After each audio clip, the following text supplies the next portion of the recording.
예. 원조 친노도 추미애 장관이 큰 부담이다 이런 말을 했습니다. 직소라법으로 꽤 유명한 분입니다. 노무현 정부 초대 정무수석을 지냈던 유인태 전 국회 사무총장이 한 언론과 인터뷰에서 추미애 장관을 겨냥했습니다. 과거 추 장관과 윤석열 총장의 충돌 이렇게 우려하기도 했었습니다.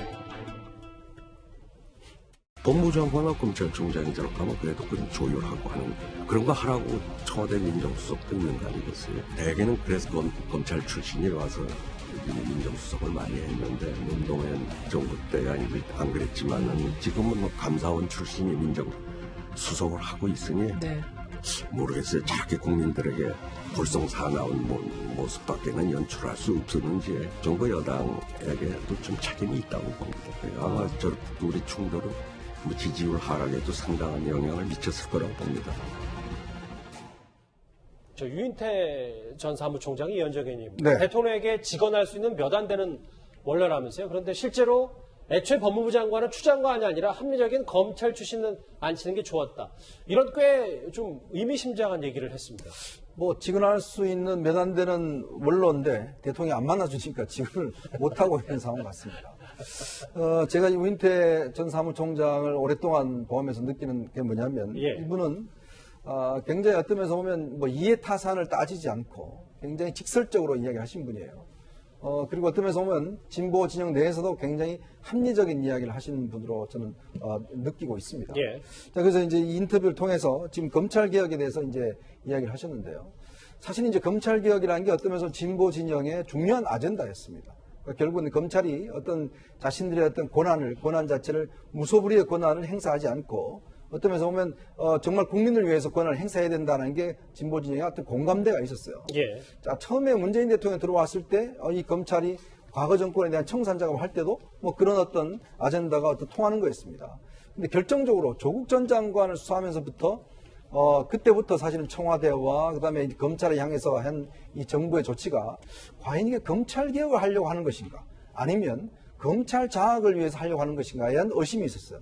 자, 그러다가 추미애 장관이 4명을 거역했다라는 이야기부터 시작해서 지금 벌어지고 있는 검찰의 인사 그다음에 검찰의 조직 개편을 보면서 이거는 아니다라는 것들이 이제 진보진영 내에서도 사실 나오고 있는 상황입니다. 자, 그렇다 보니 지금 유인태 전 사무총이 이야기하는 게 결국은 추미애 장관이 진보진영의 검찰개혁이라는 아젠다를 검찰 자악, 검찰 무력화, 검찰 형해화 바로 그런 걸로 바꿔버렸다. 그렇기 때문에 이 검찰개혁 자체가 정당성을 잃었다는 점을 지적하고 있는 겁니다. 특히 유인태 전 사무총장은요. 최근 추미애 장관의 이 모습을 보는 순간 기가 찼다. 이런 언론 인터뷰까지 했습니다. 동부지검장 가신 지 한 석 달도 채 안 된 것 같아요. 아들 수사건하고 관련이 있는 거 아닙니까? 차관으로 발령난 게. 예?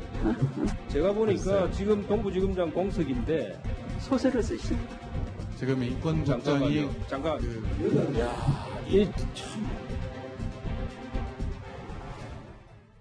그래서 유인태 전 사무총장에게는 이런 고압적인 자세가 현 정권에 큰 부담이 되고 지금 놔둘 문제가 아니라 임명권자의 문재인 대통령이 풀어야 된다라고 얘기를 하고 있습니다. 만약 임명권자가 문제를 풀어야 된다는 이 유인태 의원의 저 발언이 문재인 대통령인데 사실 굉장히 직설적인 건의가 되거든요. 그러니까 아까 우리 앵커께서 말씀하신 것처럼 직접 이야기할 수 있는 몇 안 되는 원로 중에 한 분이면 저런 말들을 중앙일보를 통해서 할 게 아니라 사실은 직접 만나 뵙고 하는 게 오히려 순탄했을 겁니다. 근데 역시 이현정 의원이 말씀이 맞는 것 같아요. 만나지 못하니까 언론 인터뷰에 저렇게 지금 말을 하고 있는 거 아니겠습니까? 만날 수 있는 거 아니에요? 만나면 제가 봐도 아마 만나지 못하는 걸로 알고 있습니다. 그래서 아마도 원조 친노이시고 그다음에 지금 민주당 내에서 현 여권 내에서 그나마 합리적인 어떤 그 평가를 받고 계신 유인태 전 의원이 저 정도로 지금 추미애 전 장관의 고압적인 태도 그다음에 검찰 개혁에 대한 국민들의 따가운 시선 이런 것들에 대해서 지금 쓴소리를 하고 있으니 제가 볼 때는 저 이야기가 청와대로 직접 전달되는지 되지 못하는지 이게 지금 전 정권에서 가장 중요한 관건이 된다고 생각합니다. 바로 바깥에 있는 자기 우군들끼리에서도 바깥에 있는 쓴소리가 청와대 안에 전달이 돼야 되는데 그게 안 되는 것 같아서 제가 볼 때 굉장히 그러니까 이 내용보다도 이제 들어가는 루트 자체가 없다는 게 더 큰 문제다 이런 말씀. 그런 게 우려가 저는 좀 개인적으로 들고 있습니다. 구장처장. 추미애 장관 얘기 나왔으니까 조금 전에 알려진 보도 얘기 하나 짚고 넘어갈게요. 추미애 장관발 인사 직전에 윤석열 총장의 참모들이 대검에 남겠다 이런 말을 했다는 보도가 알려졌거든요. 네, 그렇습니다. 이게 이제 곧 그 검찰 중간 간부 인사가 좀 실시가 되지 않습니까? 예. 그런데 이제 이 검사들의 경우에는 이 인사를 앞두고 1지망부터 4지망까지 이렇게 지원을 받는다고 합니다.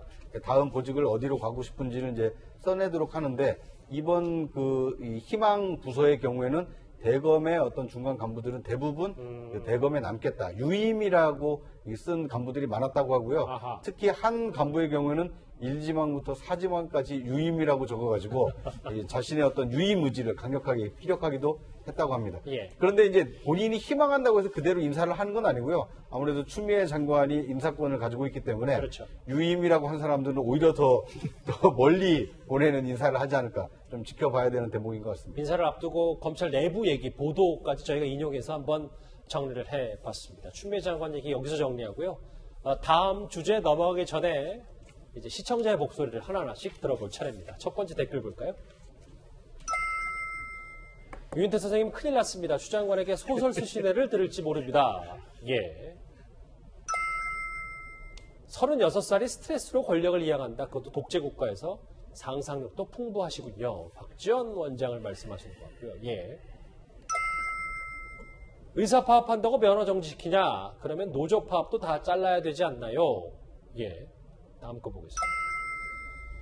그래서 14일 이후에 영화관 감염 사례가 있나요? 제발 비판을 위한 비판 좀 하지 맙시다. 정부 정책을 너무 비판하지 말라는 말씀도 있고요. 마지막 보겠습니다.